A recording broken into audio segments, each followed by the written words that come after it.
he said to me, when you start to pontificate and analyze, I realize that you're a writer for Vincent Vega, the character, because Vincent Vega was a kind of thug philosopher.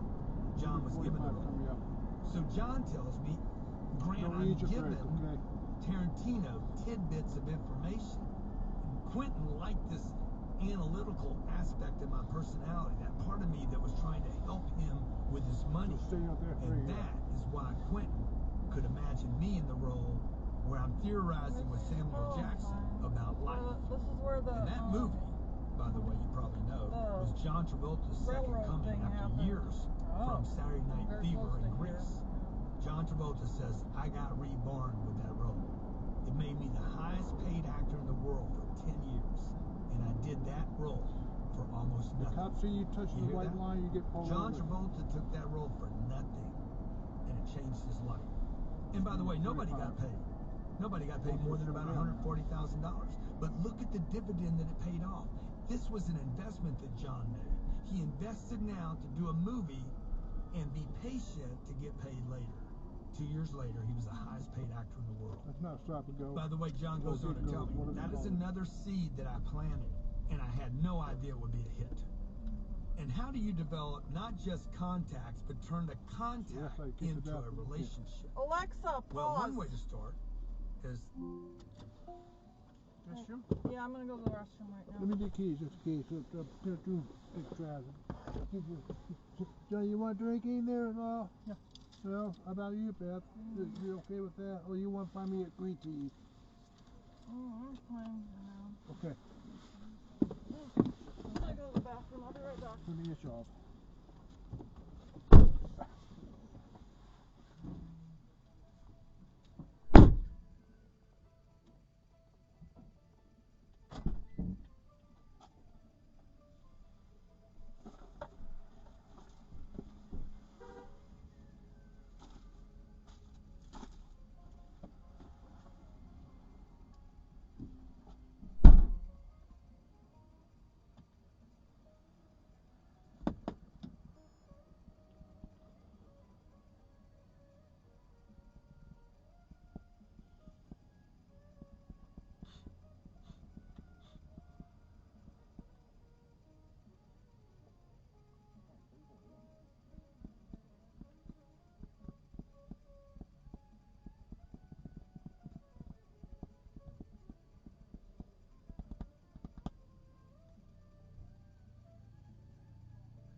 save this for later.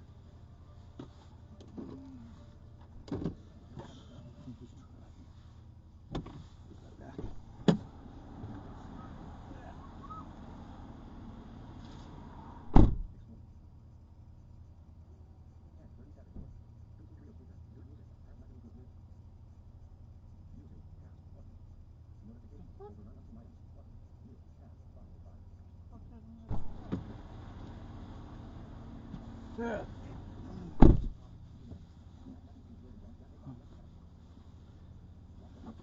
think we're still Pittsburgh. Yeah, right. Hey.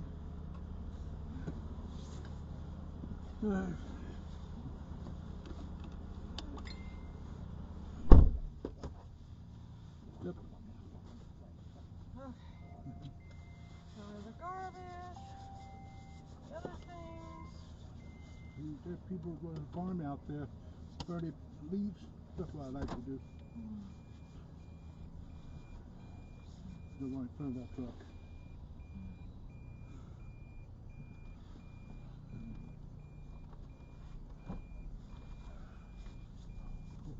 That's too far.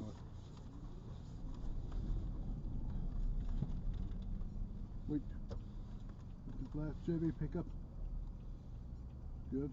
That's good. Good. I like this, sir, please. Well, one way to start, as those of you who have ever been to my 10X Growth Conference know, is to go to places where successful people go. Chairman and CEO of EXP, Glenn Sanford, fastest growing real estate agency on the planet, said after attending our 2021 conference, there's some serious relationships to be built from this conference in this 10X room. There's so many ways to level up here. There's so many people on the stage, but also so many people in the audiences. To the left of me, to the right of me, he said, behind me, in front of me. I cannot believe the contacts in this room. And this from someone who hardly needs a leg up, by the way. Glenn Sanford, multi-billionaire, runs one of the largest real estate companies in the world, goes to one of my conferences to make contacts. He tells me, invest your time and money to be in the right room with the right people. It always pays off. Once you're in that room, introduce yourself to the people to your left, to your right, in front of you, and behind you. Get their contact information. Find out what they're selling. Try this little hack. Find out what that person that you just met is selling and support them in what they're doing. And trust me, they will want to do the same for you. Hey, when I was selling cars when I was 25, I would go to the same popular restaurants every day of the week. On my way to work, I would take an extra 30 minutes, stop off at the little restaurant that was open, and I would make that place be my place until I knew everybody in that place. Why would I go to 13 different restaurants when the people at the first one don't even know my name yet? Over time, I get to know everyone in the place, what they drive, when they're trading, what they're looking for, all the other cars in the household. I sold everybody in the restaurant before I would start developing a relationship at the next restaurant. LinkedIn and YouTube, man, these are ways for you to play this game now. Offer free content. Mark Lohr, who founded Jet.com, became the head of Walmart's e-commerce business when Jet was bought by Walmart. By the way, I just sat with Mark and A-Rod at a basketball game this weekend. It's crazy how these connections are so close to us. Mark posts free blogs on LinkedIn to help aspiring entrepreneurs. This is a great way to help others and get your name out there in the space. Offer to be guest on other people's podcasts. Everybody's got a podcast. Jump on them. See if you can be a guest there. Millions of people following podcasts like Joe Rogan, Vaynerchuk, Billy U, like you name it. And there's hundreds and hundreds of people getting out podcasts, writing books. Reach out and see if you can either support them in their podcasts or support them in their launch. When you meet people you want to be connected with, look for ways to stay in touch with those people. Your goal is not to collect a card or email, but to build a genuine relationship. Everybody knows how to get the card. Almost everybody knows how to get the email. What are you going to do with it now? Now you need to start the ping-a-dinga. Ping them regularly. Ding them. Call them. Congratulate them on a deal they got. Congratulate them on an anniversary, on a promotion. Forward an article that you think they might have missed. Maybe something where their name was mentioned. offer to be a facilitator or service their charity or philanthropic movements or maybe some initiative they're trying to launch. Offer to introduce them to people that might help their company. Think about how you can give them, help them, service them, rather than what you can get from them. Look, if you're a member of a local church, a temple, or a mosque, introduce yourself to the other members. Join the charity events. Join those foot drives, the missions, the work. You'll meet a ton of people like this. Join your community school board. Oh, that's so painful. But do it anyway. Support someone for city council. Even more painful. Support the mayor in their running of their political events, okay? Joining organizations that are local is still a great way to get involved and expand your network. These are also qualified, able, and willing people. It only takes one contact to open a door that could change your life. I want to tell you a story about Don Peoples. If you don't know who Don is, check him out. Amazing, amazing guy. He was a speaker at our 10X Growth Conference, I think last year. This guy is a perfect example of anyone can make it in America. It's an example of power networking and getting ahead and launching your career. I want to expand my name in real estate. So what do? I look for big players in real estate, and I start inviting them to my conference. For those that don't know, Don is the founder and CEO of the Peoples Corporation, a real estate investment company with over $4 billion of properties in the pipeline. You've seen Don on MSNBC, CNBC, Fox, CNN. You've seen him all over, probably for the last 17 years. He's listed on Forbes as one of the country's top wealthiest African Americans with a net worth approaching a brick. He is deeply American success story. He started his company with $600 in 1983 when he was 23 years old. His family came from nothing. This success shows you anything is possible, and I wanted Don to be on my stage to show him to the other 10X audience. By the way, Don is the perfect example for the power of connecting, how to connect and turn contacts into contracts. Here's what Don says about how he got started on the road to 10X success and the importance of access, contacting, and networking. My father's father was the janitor of a public school in a segregated South that my father and my aunts were not allowed to attend. My mother's father was a doorman in a hotel for 40 these years. little houses. Both believed in the opportunity to get ahead in America. It's really By the way, when Don was 16, his mother We rented have him miles, a turn right internship at as a the, page on Capitol Hill There's a because of his big interest building in over politics. there, but Keep in mind where he came from. Don says, we had class in the it's top not floor bad. of Congress. My library was the library of fancy house over Congress, there. and I used to eat in the House of Representatives cafeteria. I don't know what's Being called able to that see far. other powerful African Americans showed me that there was no limit to what I could do and what I could dream. While I was there, I established relationships with several Congress members and became lifelong friends. Parcel farm. Later, they gave me jobs. I learned how to dress. I learned how to talk. I learned how to hold Outpatient myself. center.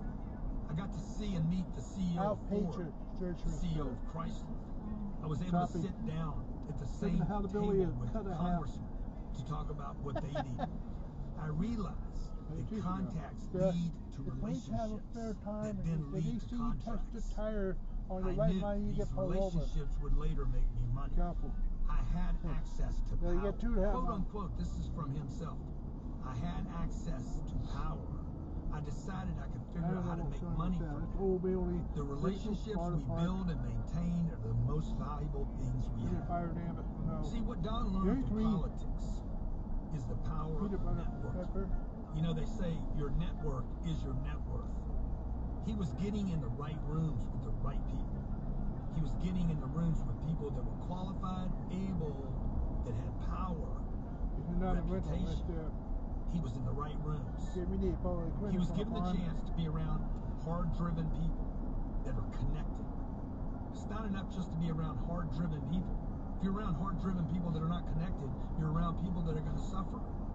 His family, his mom and dad, changed the path of his life by putting him in the right places. He says to me, you're never going to be an eagle flying with turkeys. I'm like, that is so true.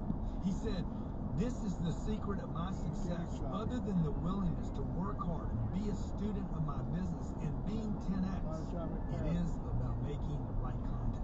Company right there. After high school, Don attended college at Rutgers University, and he realized he wasn't learning the things he needed to. At 23, he left school and started his own consulting business. By the way, his first client was the federal government, thanks to the relationships he had made in Congress. He was making several $100,000 a year, and then meets the mayor of D.C. I think it was Marion Barry, who asked him to be on the Property Tax Appeal Board. This is a very, very powerful and prestigious board. Don tells me, my mother didn't want me to do it. She was so afraid it would be too much aggravation, too much politics. But as much as she loved me, I knew she was not where I wanted to be professionally. She wanted to protect me from failure. I had to ignore my mother's advice. You can't give in to the naysayers, you know. However well-intentioned my mother was, he told me, however well-intentioned they might be, your parents might be, whether they're teachers, counselors, parents, friends, relatives, you got to know what's right for you. Because remember, the people that love you want to protect you. You have to be willing to think beyond protection. You got to think big. You got to go 10x, Don said. The audience was going crazy. A year later, Don would have the opportunity to maneuver himself into a chairman position. And my mother then, and his mother also, at that time, advised him not to do that. Don tells me this was one of the best moves I could have made in my career. I ignored my mother's advice and did what I knew would be 10x. See, Don put himself in a position to network with power brokers. You want to go where the power brokers are. For him at that time, he says, it was Joe and Moe's, the power restaurant at the time in Washington. Mayor Barry invited me out to lunch at Joe and Moe's. I realized what an opportunity. I made sure I met the owner. I made sure that he had my card. And the next time I was there, I had him introduce me to the maitre d'. I remember Don told me once, on the side, Grant, the maitre d' knows everything. I went back a few days later, Don says, and I asked the maitre d' to give me one of the power tables to make myself more visible. And I tipped him generously to do so. I went back a few days after that, and I tipped him again. And that experience gave me access to all kinds of other powerful people. It was in a quarter mile, turn right onto Ohio 46 North, Columbiana Canfield Road. Joe and Moe's that I met the chairman of one of the largest banks in the city, and we became friends. And whenever I had lunch with the mayor, I would bring him there and introduce him to the bank chairman, the Congress members. And the chairman invited me to join the regular poker game. I didn't even play poker, but I showed up. I remember the first time when I lost $10,000, which was a lot of money to me back then, and the chairman told me, well, Don, lessons learned. See, Don did his first deal to build a major building in Washington at the age of 26. He's a black man. 40 years ago, did his first turn right onto Ohio 46 North, Columbiana Canfield Road. Major deal at 26 years old. Who would have thought that possible? Continue on Ohio 46 North for 4 miles. Dumb on a pizza right there. Not his mom and not his dad. Don did. The mayor, his benefactor, signed the government lease to the building. The Washington Post interviewed the guy who lost in the bidding and said Don had never built the building before and claimed that he got the deal because he was black. What he left out was that Don had done the work to connect himself with the people that would make the decision on who got this deal. Hey, but all success comes with some pain, okay? Just trust me on this. On the front page of the Washington Post, in an article, it says, Don got this deal because he was black, okay? And then people were calling him saying, hey, I'm sorry about that article that we wrote in the Washington Post about you, Don. This is what Don told me about that story. The day the article in the Post came out, I walked into the restaurant that he went to all the time, Joe and Moe's, and there was copies of this Washington Post all over the bar. Oh, thank you. And the chairman of the bank, he must have been 35 years older than Don at the time, he says to me, stood up, put out his hand and said, welcome to the club. And remember, Don's getting all this negative media right now after this major success. This big headline saying he got a deal because of this.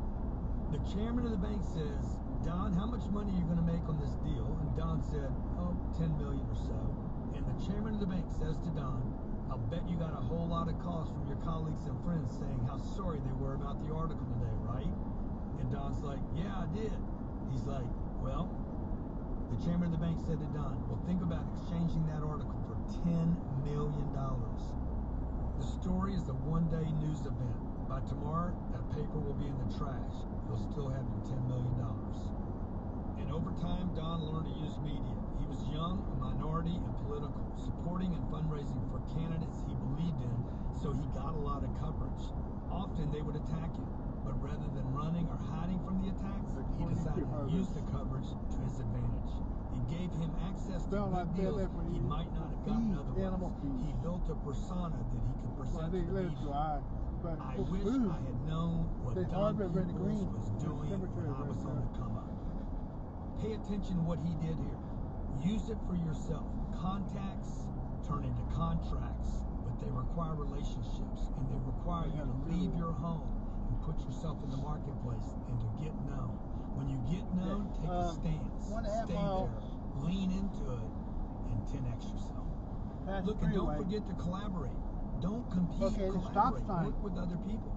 When I went on Undercover Billionaire and had to create $1 million business in 90 days, I didn't try to do it by myself. I didn't start anything by myself.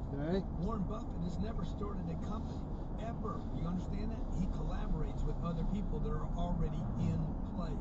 By the way, I didn't have time to build a business from scratch. I couldn't have done it. 90 days is 90 days, okay? And it's not enough time to build $1 million business, but I could jump on something that was already in movement. So I used existing business relationships. I used existing businesses that were in play, that were already in progress, and worked on building them out. This is how I found my partner. I needed to connect with someone that was already in the community, collaborate with someone already trusted, that had credibility, that had success, that was known. For me, that person was Matt Smith. Just so happened. Could have been Bob Smith, could have been Barbara Smith, it could have been Beverly, whatever. It happened to be Matt Smith.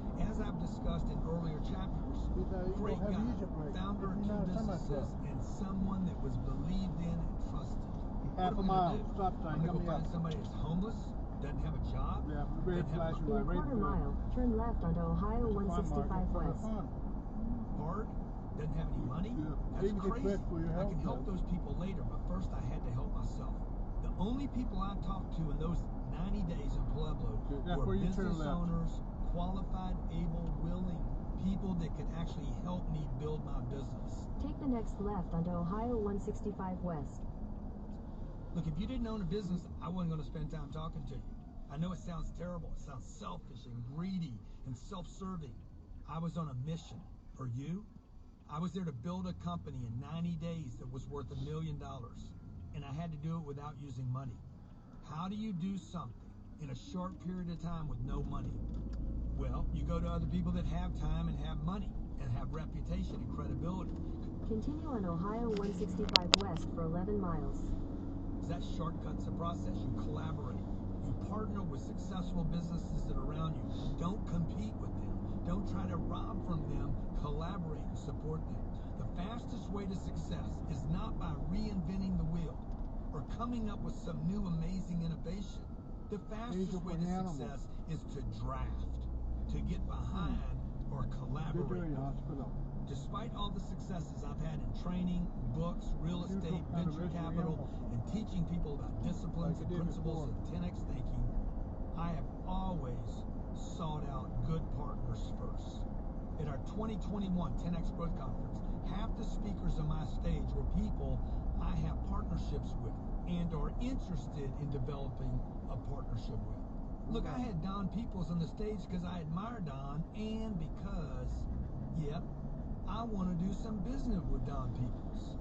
I worked with A-Rod, okay? 55. Why did I have A-Rod at my 10X Growth Conference? Because, guess what? I want to learn from A-Rod. 10 miles. I want to work with A-Rod. I'm never going to be a baseball player, and the audience isn't going to be a baseball player. I knew the audience would like A-Rod.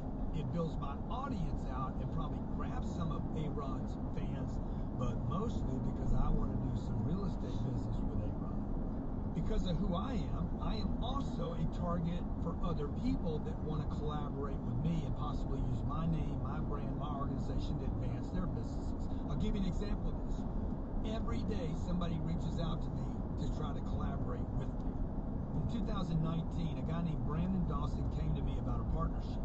He was about to start a business of his own, funding and supporting startups, and he was going to call it Dawson Ventures. He told me, hey, look, I admire what you're doing. I see what you're doing. By the way, he just sat for 3 days at a conference where he paid $40,000 for 2 tickets. and then attended another 2-day real estate event where he paid more money. And after that, got an appointment with me to talk about doing a joint business collaboration. He says, look, I don't want to call the new business Dawson Ventures. I want to call it Canton Ventures. And I want to give you 50% to use your name. I'll run everything. I'll do everything. I'll do all the work. I'll take on all the risk. I want to collaborate with you, and I want to share half the profits with you. That is the way you collaborate. We struck a deal. By the way, this deal's been one of the most successful partnerships I've done in 35 years. This guy came with the right intention, the right pitch, and the right offer. Did he give me too much? I don't think so. Company will make $50 million in his second year. Listen to what I'm saying. Speed limit 40 now, Beth. $50 million. It'll make him 25 and me 25 Speed in limit the 40. second year. And I asked him last week, had you done this on your own as Dawson Ventures, where do you think you would be 2 years later? He said, I think I'd be at $8 or $10 million. He gave me half so that he could do 100% more for himself. Today I have a lot of relationships where there's collaboration. I have a relationship with EXP, publicly traded online real estate brokerage. Glenn Sanford saw what I was doing on social media, Clubhouse, Instagram, at our conferences. Glenn, who's a very low-key, very analytical, soft-spoken guy, different from me, almost opposite. But he loved my energy, my commitment, my following. He loved what I'm doing, and he made me an ambassador of the company. So we're going to be rolling out this year. Don't forget to collaborate. It is a great way to make new connections and new relationships.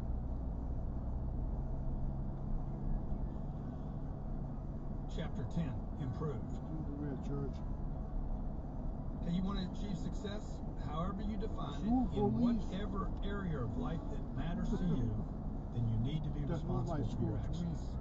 The moment you take responsibility for everything, and I mean everything in your life, from the quality of your network to the degree that other people in your field recognize who you are, from the amount of money you make to the amount of money you invest, to your marriage, your children, to your community, to everything, is the moment you put yourself in control. When you put the responsibility for your outcomes on other people, customers, investors, family, you abdicate your power of control to others.